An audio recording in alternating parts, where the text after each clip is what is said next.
Tonight what I'm going to do is talk about the evolution of a business idea that also mirrors what we do what I do all the time, which is develop creative projects. And so when he was talking about things like Rabbit and Hogfather, what happens in those situations is I get invited in at the very, very early stages of a project with the creative team to work out how to structure it as a narrative for an audience over a given period of time.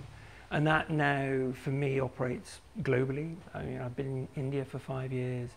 I've been in Germany for 15 years. And, you know, though I'm based in London, based is the right word. And tonight I want to talk about this notion of evolution, both as a business idea and as a creative idea, because that's where my world blends, really. And it says here, you know, to help gradually or to devise or to work out a plan. I always work out plans. They don't normally work, but you need a plan to know that it's not happening right. And so, you know, I devise plans pretty well every year. Now, we had a plan a few years ago. This is where we started out. This is my world. Basically, everyone is in their own space with their own skills. The creative industries is made up of a lot of freelancers. The latest statistic I gathered from the EU only 3 weeks ago is that 74% of the creative industries in Europe are micro companies, or what you might call microbes in an organic sense, i.e. they're very, very small. This is less than 10 people. So all the creative things you ever watch, buy or do in a European context are created by teams of less than 10 people, which is extraordinary. Now the problem with that is they're on their own in their own space. They find it incredibly difficult to network. They're under-skilled, they're under-resourced, and frankly, they're exploited. Because these guys seek control. The bigger players try to eat up the talent and all the new spaces that can be available, made available to them. And there's no common language across all the different creative platforms. So like animators don't talk to live action people most of the time, for instance, which is a bizarre notion. I work across those spaces and have done for over 20 years. But actually doesn't happen in real life. And equally, gamers don't talk traditionally to writers. That conversation only started up about 3 years, seriously. And equally, people in television didn't used to talk to people in film. I mean, these people exist in really small spaces. The worst example I ever came across was Tate and the winners, or rather the top projects in the Turner Prize about 6 years ago. There were 4 video projects. Anyone who had any history of film would have known every single one of those projects was done by filmmakers in the 1920s. There was not an original piece of work in those 4 videos that were up for the Turner Prize that had not been done 70 to 80 years earlier in the film community. So there's a massive level of division, lack of knowledge, lack of sharing, which is where we came in. We wanted to come up with a way of bringing all these people together, and the web had arrived. And there were signs of life that we could do something differently, that the web, social media, all the things that we talked about earlier and you've been exploiting for the kids, that was a space that wasn't being used by creatives in the way that we thought it could be.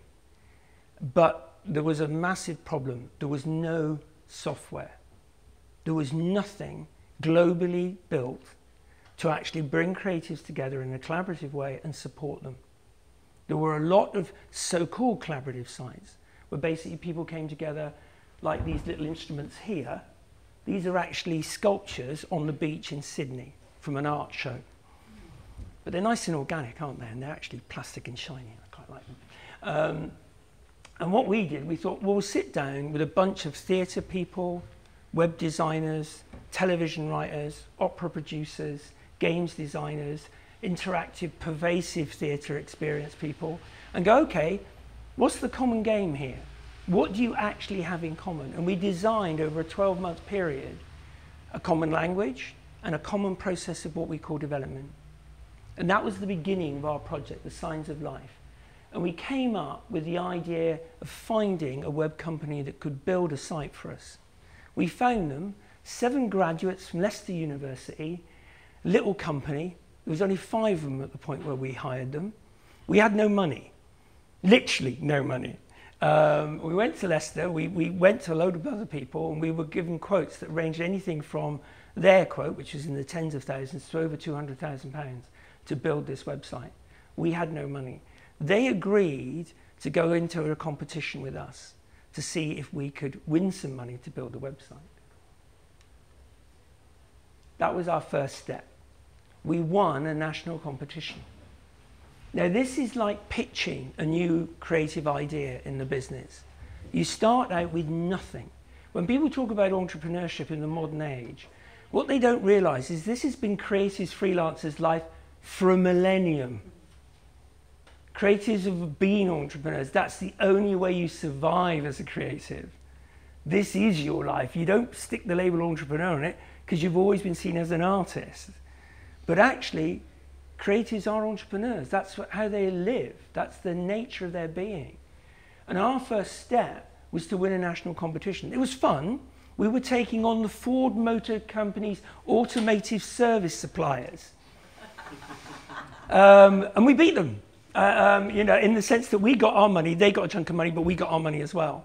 And we shouldn't have done, frankly, in this national competition. It was a fluke, but it gave us the money to build a prototype. That banner up there is still on our website. It's the banner from the prototype beta that we built 2 years ago of the website. And we built it, and we thought, great, we're on our way now. First failure. Talk about failures all the time. In the creative world, you fail every day. You only succeed once in a blue moon. It's what you have to live through. It's what you live with. Our first failure was we built the prototype, fantastic, got it into iteration, got people talking about it in a very small circle, and it looked like we had 3 sources of finance. One, SES funding. For those who don't know this is a low budget tax break deal for new startup companies. You can get 150,000 out of a tax fund, basically. We had a portfolio place, we had a guaranteed fund, we thought, all set up to go. We had grant funding from a big national body who talked to us for 6 months and really encouraged us to put 2 iterated applications in. And we had innovation support from the very people who'd originally given us the prototype. We thought we were laughing. In the space of 6 weeks, all of them died. We went back from the point of actually having a prototype built on the road to having no money to run the project. Big failure. Look set, crash landed in a matter of weeks. But we're creatives. This is normal for us. You know, if we don't crash land on a fairly regular basis, we don't think we're really alive, to be honest. So that head, by the way, is on a pond in Brazil. If you're wondering where it's taken from. It's actually in Sao Paulo, and I just loved it. And it has a certain melancholy about it, which echoes failure for me. So we start developing. Waves on a beach, you wear things down, you keep coming back. It's the classic creative mode of entrepreneurship. So we did iterations. We paid for iterations ourselves. We got our own private money. We earned money, put it onto the website to do the iterations. We got partners. We teamed up with Channel 4 Talent, who now tweet about us 5 or 6 times a week to 64,000 followers about everything that we do. We line up competitions for them every week so they can tweet competitions linked to our website. We built a relationship with 27 universities so that their graduates would start coming to the site at the end of their graduation courses. There are 14,000 media students graduating every summer. Most of them walk off a cliff. There is no support structure. This website potentially provides that support structure. We partnered up with Skillset, which is the national creative sector body for training. I've worked with them on and off for over a decade now, doing validating courses for them and designing validation services, because my work is all about quality. It's not about can you make something, because that's not a problem anymore. Guess how many minutes of video get loaded up on YouTube every minute? Anyone want to guess? Come on, have a guess, guys. You know YouTube. How many minutes, hours per minute get uploaded at the moment? In a minute. A minute we're talking. It's not quite that high yet. It's 300 hours a minute of uploaded video. 300 hours a minute. There are 30 billion pins on Pinterest. We're in the age of overloaded content. We're not in the age of quality content. We're in the age of overloaded content. Content is still king if you put quality in front of the content bit. And that's where we're aiming for. So we started doing presentations to students and to people like yourselves to go, look, there's a new age about to dawn in which creatives have more control via the web. And we can make that happen. And that's what we're about. So we're evolving. It's a long road, literally. This is one of the images off our site. It's a new cartoon done by first-time animator out of Spain. Resident in the UK, just moved to Paris, working for the people who now do Despicable Me 3. In his spare time, starts putting animation things together on our website. We blog every week now, but in that blogging process, we have what we call creative champions.